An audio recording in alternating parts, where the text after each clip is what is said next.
It's very rare that you find a bad new car today.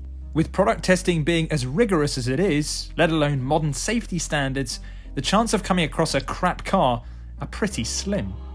But there are still cars that divide opinion. These are the cars that may be very good on paper, but something major holds them back from being adored by the masses. Welcome all to the most controversial cars of 2020. Before I jump into the list, remember to hit the like button and subscribe to the channel. And we're only counting cars that were unveiled or went on sale in 2020, so no Tesla Cybertruck. Even when BMW was churning out some questionably designed cars in the mid-2000s, we're looking at you, E65 7 Series, the likes of the E46 and E92 generation M3s are among the coolest cars the German car company has ever made. That makes the design of the new M3 and M4 all the more difficult to swallow. It's the grille, of course. BMW went from an ultra-clean design on the previous M3 and M4 to something far larger on the new cars. Some argue that the grilles don't quite fit in with the rest of the design, while others simply want to pour bleach in their eyes and pray for BMW's big grille trend to be over. Sure, there's a minority that argue the company's designs have been somewhat lackluster in recent years and that something new was needed to draw in attention. It certainly worked. We'll reserve judgment until we see the cars in the metal. Perhaps it'll grow on us, a bit like the new 4 Series. Let us know what you think of the new M3 and M4 by leaving a comment below. The Land Rover Defender is an icon. For 70 odd years, the car's tried and tested ladder frame chassis and boxy design made the Defender the must-have car for off-road driving enthusiasts, while the collectors were buying them in droves given the model is steeped in history. But the new Defender is different. Unlike the old model, which could be traced all the way back to the original Series 1 Land Rover, mechanically the new Defender has little in common with its predecessors. Gone is the ladder frame chassis, with Land Rover instead opting for a more road car-like unibody design. The good news is that it drastically improves structural rigidity and allows the Defender to be driven like a normal car. But ladder frame setups are typically stronger and they're easier to modify, which is a big deal in the off-roading community. What's more, the new Defender bears little resemblance to its forebearers, which has wiped away much of the off-roader's charm. Admittedly, we're big fans of the new Defender, but it still has its detractors. On paper, the mini JCW GP, commonly referred to as the GP3, looks like a track-focused monster. It's powered by a 2-litre 4-cylinder turbo engine developing a whopping 302 brake horsepower, all of which is sent to the front wheels. And just look at it!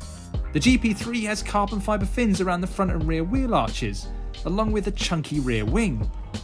Mini doesn't say whether any of the winglets actually add any downforce, but they look incredible. It all looks and sounds wonderful, but the GP3 has proven to be a controversial one. You see, the GP3 appears to have been built for track use. Yes, it's very powerful and incredibly fast, but it can also be seriously uncomfortable. Sure, that's expected to be in a hot hatch, but the GP3 takes a rough ride to another level. There's a fair amount of torque steer as well, and it's a little disappointing that such a driver-focused car doesn't come with a manual gearbox, with your only option being an 8-speed auto. Some will call the GP too hardcore for the road, and some will bemoan the lack of a manual transmission. Others, meanwhile, will argue that Mini's latest hot hatch is built only for the most hardcore of driving enthusiasts. At a glance, the Honda E is an electric super mini with quirky looks and an interior that looks like a hipster's favourite cafe, but it's actually one of the most divisive cars of 2020. There are two reasons why the Honda E is so controversial. The first is its looks. When the car was unveiled at the 2017 Frankfurt Motor Show, it boasted a retro 3-door hatchback look inspired by the first generation Honda Civic from 1972. But the cool styling was toned down for the production model, gaining an extra set of doors and a cuter face. Then there's the range. The Honda E has a range of just 136 miles on a single charge, which is pretty lackluster compared to the 199-mile Fiat 500 and 245-mile Renault Zoe. That being said, it's an absolute joy to drive and, in our eyes at least, a ray of light in what has been otherwise a rubbish year. What does the name Aston Martin mean to you?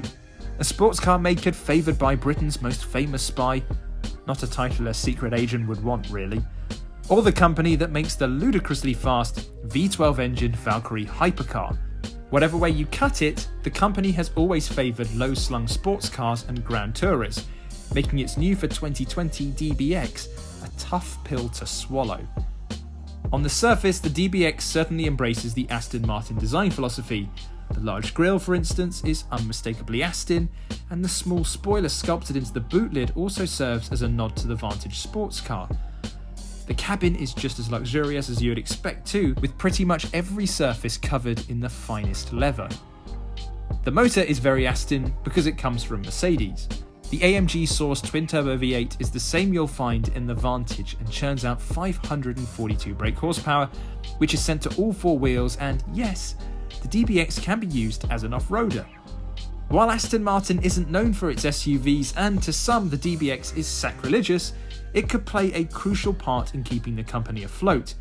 There's no denying Aston is in financial trouble, and it's hoped the ever-growing SUV boom will help turn things around.